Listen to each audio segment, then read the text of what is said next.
Afternoon. তোমাদের একটা জিনিস আমি দেখাতে চাই, সেটা হচ্ছে এই আলমারিটা আমার মানে বিয়ের সময় পেয়েছিলাম আমি বাপের বাড়ি থেকে। আর এখন এর মধ্যে এতই ড্রেস ভর্তি হয়ে গেছে, মানে আমি রাখার জায়গা হচ্ছে না, যার জন্য আমাদের আজকে নতুন একটা আলমারি এসেছে। তোমাদের সেই আলমারিটা দেখাচ্ছি, দাঁড়াও। ঘরে রাখার জায়গা নেই বলে হলে রেখেছি। এই হচ্ছে নতুন আমাদের আলমারি। এবার এই যে দেখো আলমারিটা। এবার তোমাদের দেখাচ্ছি, আলমারিটার মধ্যে আমি আর আমার মেয়ের ছবি দিয়ে পেন্ট করা আছে এটা আলমারিটা। তোমরা কমেন্টে অবশ্যই জানাবে যে মায়ের আর মেয়ের ড্রেস থাকে এর মধ্যে, ওর বাপের ড্রেসটা থাকে শুধু এর মধ্যে।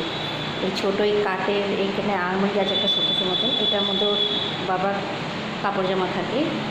আর এইটার মধ্যে নতুনটার মধ্যে আপাতত ওটার মধ্যে হচ্ছিল না বলে আপাতত এইটার মধ্যে আমি আর আমার মেয়ের জামা কাপড় আবার রাখা হচ্ছে। এটা নতুন। তোমরা কমেন্টে অবশ্যই জানাবে যে আলমারিটা দেখতে কেমন হয়েছে। তোমাদের ভালো করে দেখাই। এই দেখো, এটা হচ্ছে আলমারিটা।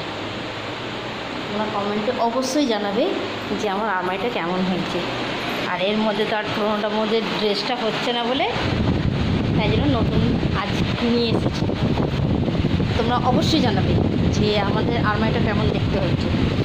এটার মধ্যেও আমাদের ড্রেস, মায়ের মেয়ের, আর ওর মধ্যেও আমাদের ড্রেস।